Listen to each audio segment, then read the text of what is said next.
सिकंदर किथे तुझो यो अमीराणी शो मुझे क्यों लाए न करी न शहनाज मां उन्हनि अमीरनि मां न आहियां मुंहिंजी न्याणी जो नालो आंदो आहे मां तुंहिंजो कोई बि कंदुसि कमी न आयो तुंहिंजे हॾनि में त साह ई न रहियो आहे बुढ़ा जे तूं पंहिंजो ऐं पंहिंजी धीउ जो भलो चाहीं थो त मुंहिंजे ततल तन ते पाणी विझ जे न त तुंहिंजो अहिड़ो हशर थींदो जो पंहिंजी धीउ जी बर्बादीअ जो तमाशो पंहिंजी अखियुनि सां ॾिसंदे पुट मुर्शिद लाल लतीफ़ फरमायो आहे सब्र जनी जो सीर तीर न गुसे तन खां अवी सब्र करियो खुदा उन ज़ालिम खे पाणी ज़लीलो ख़्वार कंदो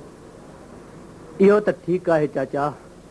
पर केस ताईं इन धरतीअ जा ज़ालिम मज़लूमनि जो रत पीअंदा रहंदा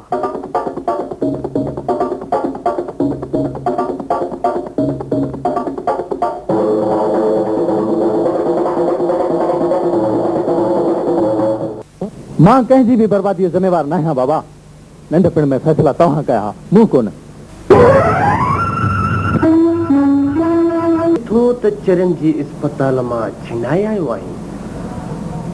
ठीकु आहे अॼुकल्ह जा डॉक्टर तोजड़नि जो सही इलाज नथा कनि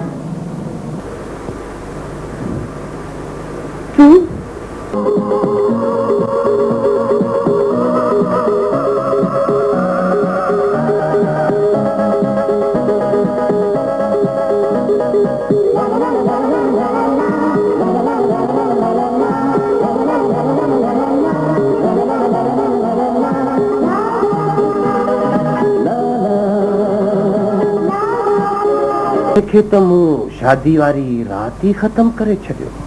पोइ या बची कीअं वई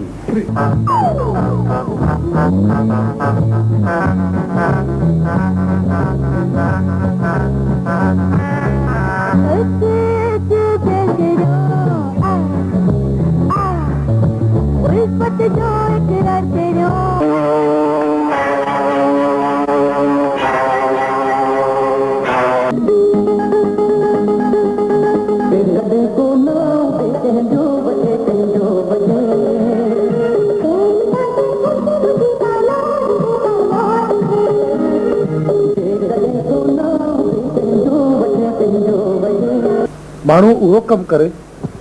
जे मां नाग बि मरे ऐं लठ बि बचे